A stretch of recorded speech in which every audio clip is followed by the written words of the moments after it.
Hello mga kadayo, magandang hapon po sa inyo.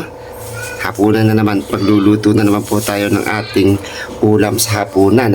Ang ating lulutuin po ngayon ay masarap na pinakbet. Ayan po, may talong, sili, ampalaya, sitaw, yung ating kalabasa. Lagyan po natin ng konting pork para mas lalong masarap. Gagawin po natin dyan, igigisa lang po natin sa ating bawang, yung ating kamatis. Maglalagay ako ng kamatis at sibuyas. Mamaya-maya la po mga kadayo ay luto na po ito sa sobrang bilis ng aking pagluluto. Igigisa lang po natin tong ating mga ricado. Pag ganyan na ang itsura ng pork nyo, iginasin nyo na sa bawang sibuyas. Ilalagay nyo na rin po yung 2 pirasong kamatis. Hayaan nyo madurog yung kamatis dyan. Mamaya lalagyan natin ng tubig para lumambot yung ating pork. Tubig.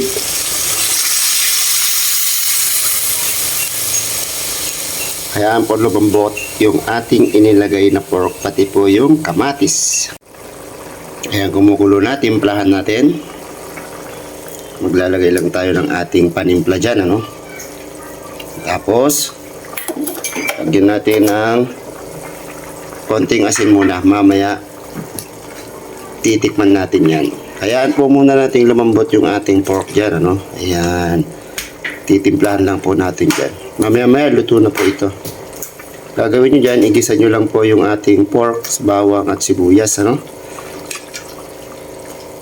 Mamaya, okay na po yan. Tikman natin.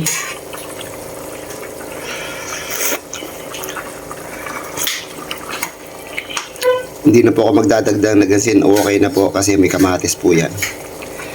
Basta sakto na po sa inyo yung timpla. Ayos na po yun. Malambot na yung pork natin. Ilalagay na natin itong kalabasa. Ganyan lang kadali. Buhos nyo lang ng ganyan. Tapos takpan ulit natin. Takpan natin. Nantayin natin lumambot yung ating kalabasa. At mamaya ilalagay na natin yung ibang mga gulay. Malambot na yung ating kalabasa, Ilalagay natin sabay-sabay itong ating gulay.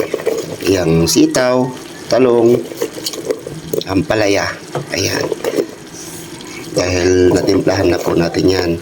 Ilalagay na po natin pati yung mga sili, ganyan. Nahugasan na po natin yan ng paulit-ulit para malinis yung ating kinakain, Ayan, napakaraming gulay. Gagawin natin dito, pag nailagay natin yan, lahat ng yan, gabundok na gulay, ay ating tatakpan pong muli. Ayan, nailagay na po natin.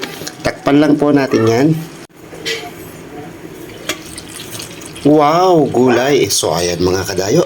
Luto na po yung ating ulam sa hapunan. Itong pinakbet na napakasarap. Ayan, sana nagustuhan nyo po, Ayan, magandang gabi po sa inyo lahat. Kain na po tayo. Sana'y nagustuhan niyo po itong ating ulam. Ayan, ito yung ating pinakbet. Gandang gabi po.